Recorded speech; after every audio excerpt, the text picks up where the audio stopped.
Very good, everyone. Welcome to Global Online. Here we are back with our NTA UGC Net preparation for Paper 1 2022 batch.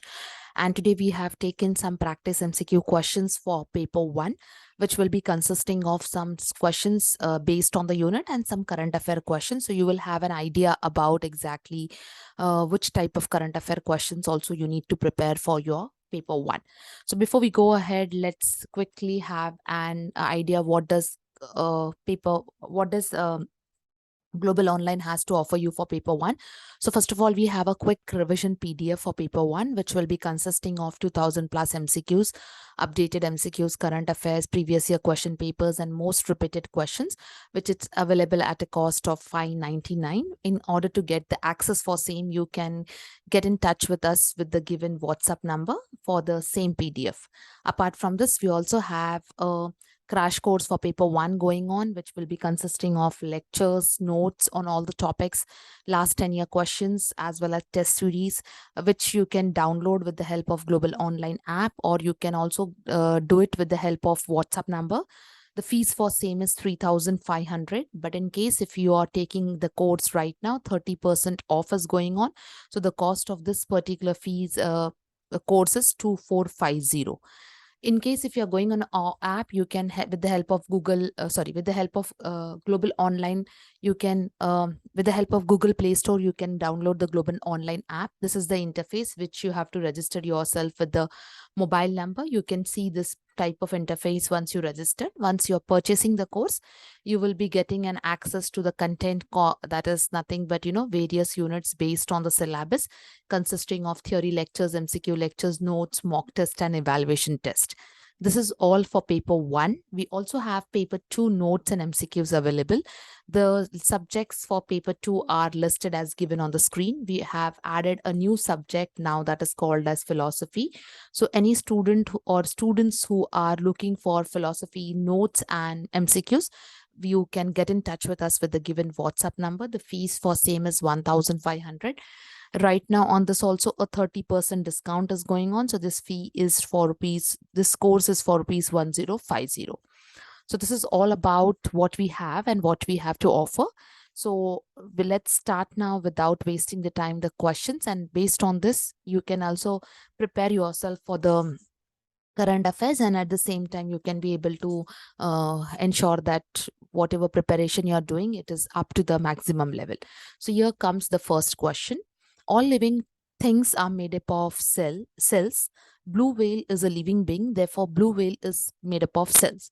So this reasoning used here is what? Now this is, as I said, there is some questions are mixed. So the first question is based on the reasoning, whether it is inductive, deductive, both A and B, or hypothetic deductive. So I'll read the question once again for you. All living things are made up of cells.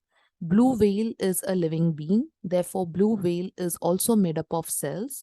So the reasoning used here is what? Is it inductive? Is it deductive? Both A and B, or it is hypothetic deductive? So yes. So here, first of all, what they have done is they have given you a statement, and they have made they have given you a generalized statement. They have made a statement and they have made a conclusion. So this particular reasoning will be called as what? Deductive. Now, if you want to once again revise this concept, so I've just brought a slide for you. So you have got a theory. Based on that, you have done an hypothesis or observation, and you are confirmed, and your confirmation and rejection is as per the given statement. So you have applied a top down approach in order to finalize or generalize the statement. So it is called as deductive. On the opposite side, if you go with an observation and pattern, and then you prepare an hypothesis and you come up with a theory, it will be called as inductive. I hope it is very easy for you to understand. And inductive, deductive, most of the examples comes in this form itself. Okay. Now, next one we have is a college or a university bookshop wants to get insights into how students feels about the shop's merchandise, prices, and service. So basically, a shop has been started, a bookshop, and the bookshop wants to get certain insights on their working model. So they want to get this insight from the students. So the data which will be in the form of secondary data, qualitative data, the focus group, or a quantitative research. So this is the scenario: a college or university, a college or university bookshop wants to get some insights into how students feel about the shop's merchandise, price, and service. So this basically will be called as what? As a secondary data, as a qualitative research, as a focus group, or as a quantitative research. So this basically will be called as a focus group, because here you're focusing the you're focusing the students who are related to the college or university and who are going to visit the bookstall or bookshop. So this is the focus group. Next, you have is which is an evolutionary process in the automation engine design specifically for universities and higher education institutions in India. I'll repeat the question: which is the evolutionary process in the automation engine designed specifically for the universities as well as for the higher education institutions in India? So whether it is Swayam Prabha, whether it is e-Pathshala, whether it's FOSSAVE, or whether it is e-Samrat. So which of them are the one? So the evolutionary process, in automation engine for universities and higher education institutions will be the e-Samrat. Now let's see what it is. This is a one which allows to, the higher education institutions to save time and resources by enabling them to automate their day-to-day operations while adhering to the statutory guidelines, that is following the statutory guidelines and compliances which are laid down by the competent authorities under the Ministry of Education. So basically they are the one who are, specialized to get automated or the process, it's with the help of e-Samrat in order to follow the guidelines and the compliances. Now, e-Pathshala portal is the one to host the education resources for student, teachers, parents, researchers, and educators, whereas FOSSI stands for Free Library, LIBOR, and open source software for education project which promotes the use of tools in academia and the research. So now we have fourth question on the screen. The fourth question states that the moment aims at behavioral changes from sedentary lifestyle to physically active way of day-to-day living. So the moment here we have about, this is basically you can say this is something called as your current affairs. So they're talking about the moment which aims at behavioral changes from the sedentary lifestyle to physical active lifestyle. It will be called as what? So it will be called as the India Fit or Fitness and India, Stay Fit and Stay Healthy, or Fit India. It is known as what? So you have to, answer it correctly. So the movement which aims at behavioral changes, which is from sedentary lifestyle to physically active lifestyle, for a day-to-day living. Is it the Fit India? Is it the Fitness and India? Is it Stay Fit, Stay Healthy, or is it India Fit? Okay. So the moment which has the behavioral changes for sedentary lifestyle to physical active way is nothing but it is called as Fit India. So it is a moment to, take the nation on a path of fitness and wellness. It provides a uniqueness and the exciting opportunity to work towards healthier India. As a part of the movement, individuals as well as organization can take efforts in order to have their own health and well-being as well as the health and well-being of fellow Indians. So it is basically in order to ensure that the country is aware about the healthy lifestyle, not only for individual but for the rest of the fellow beings also. Next one we have, which day is celebrated as Constitution Day to promote the constitution values among the citizen.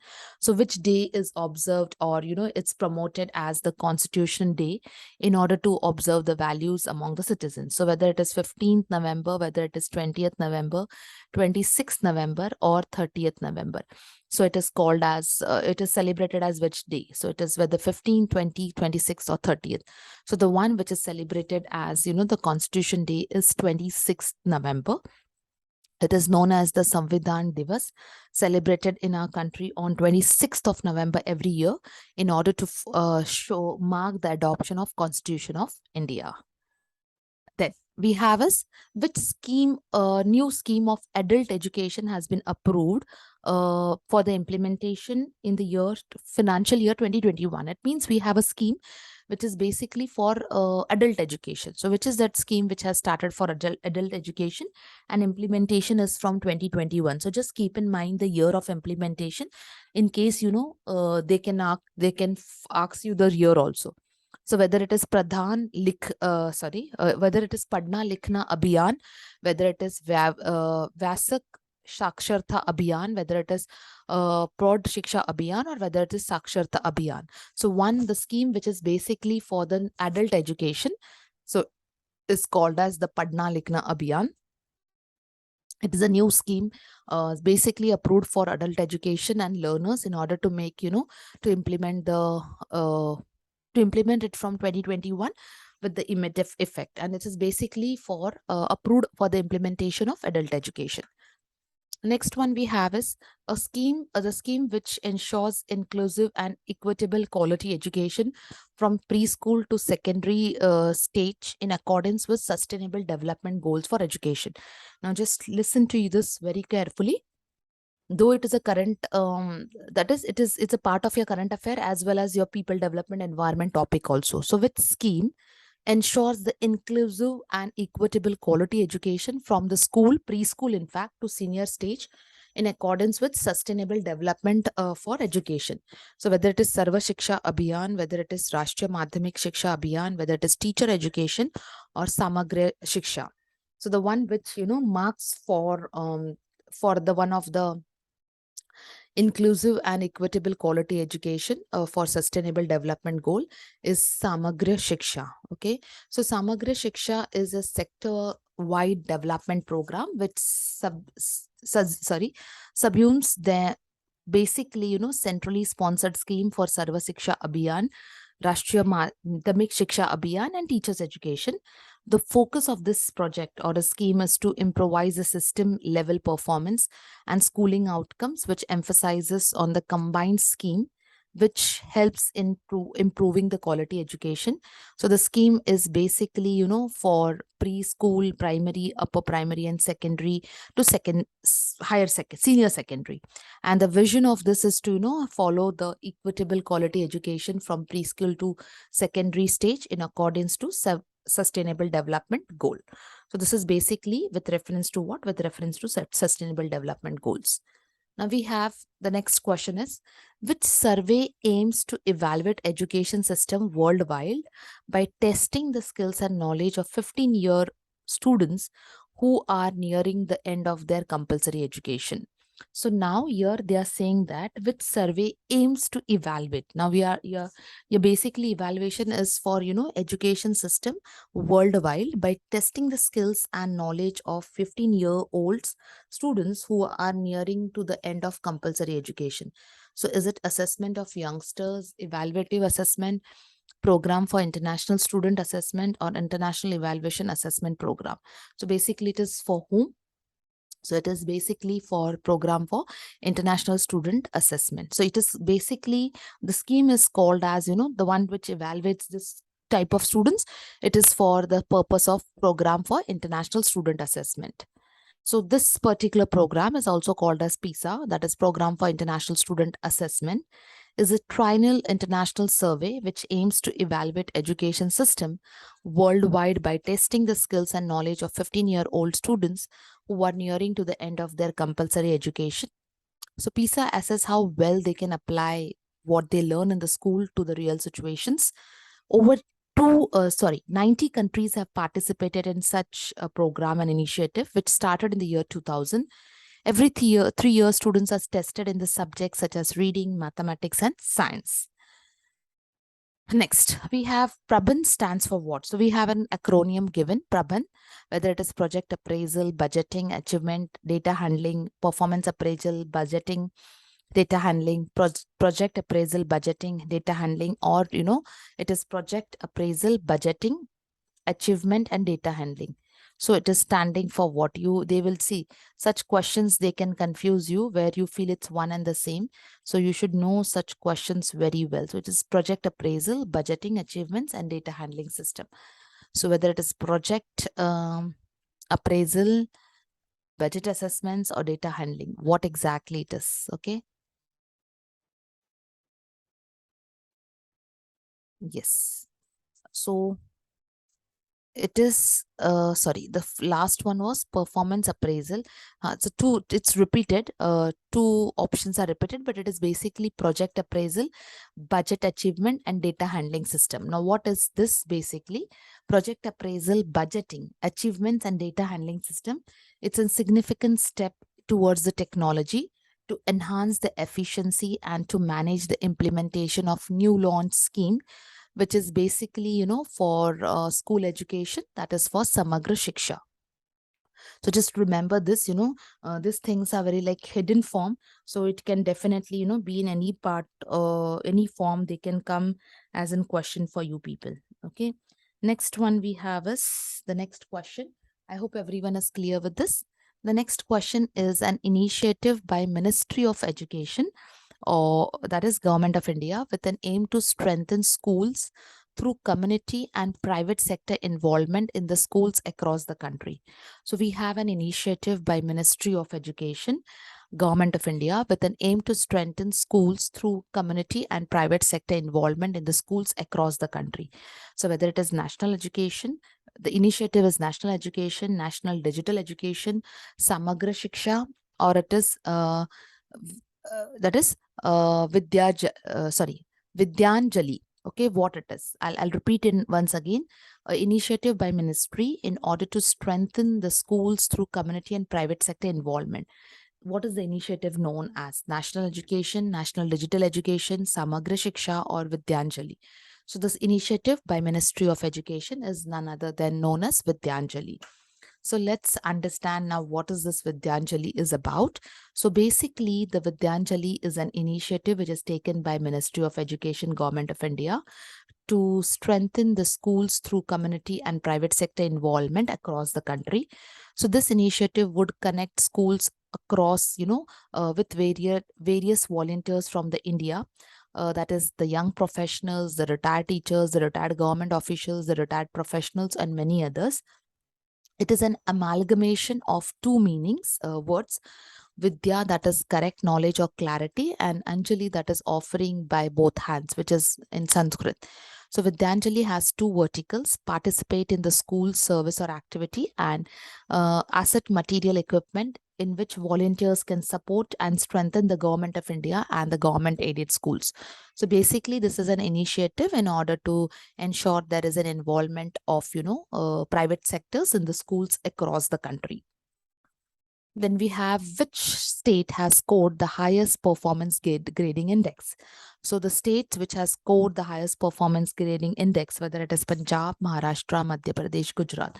So which of the given state has, scored highest grading? So the state which has scored the highest grading is the state of Punjab. How? Let's see.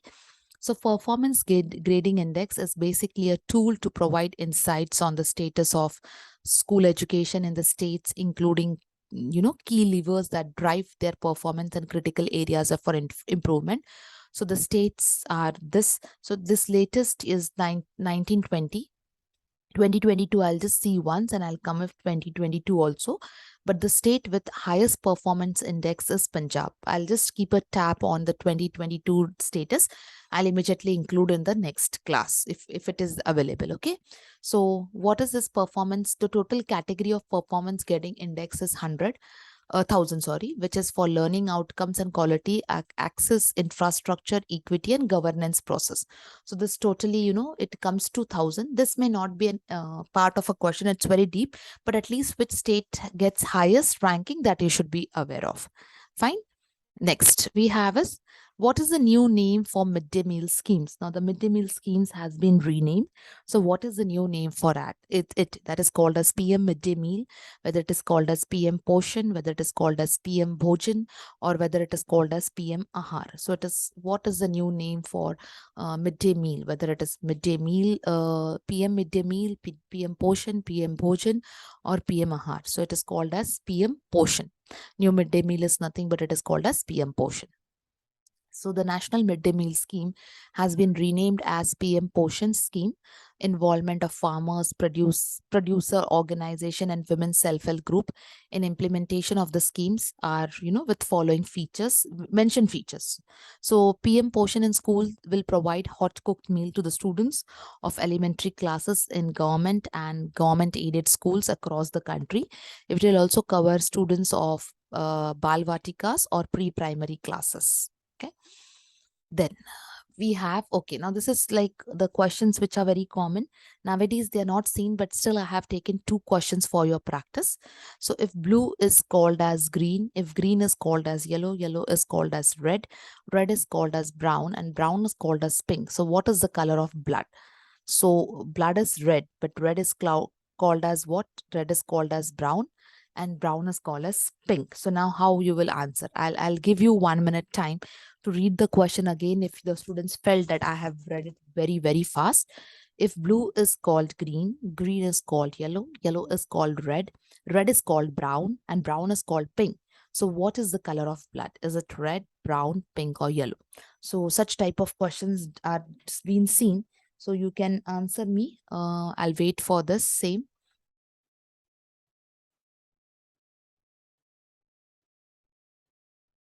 Yes, so let's see the right answer is. So yes, red is brown. So the color of blood is red. So red is brown. Some students can get confused, as brown is pink. So they can, end up with either pink also. So that is wrong. So red is, red is brown. So red is brown. So the answer is brown. Similar question, I have taken one more for your practice. If bird is called pen, pen is called air, air is called well is called car, and car is called sky, from where can one draw water? So I'll once again read the question. You know from where the water is drawn. So but what it is called with this question? If bird is called pen, pen is called air, air is called well is called car, car is called sky, from where one can draw water. So from the given list, what will be the right answer? Okay, well, sky, car, or pen. So yes, the right answer will be car, because well is called as car. Okay. So yes, that's all for today. We have this 15 questions. Tomorrow, once again, we will be coming up with these questions, practice questions. Tomorrow, maybe we will take again 25 questions. But as of now, you can practice these questions and, ensure what is the score there.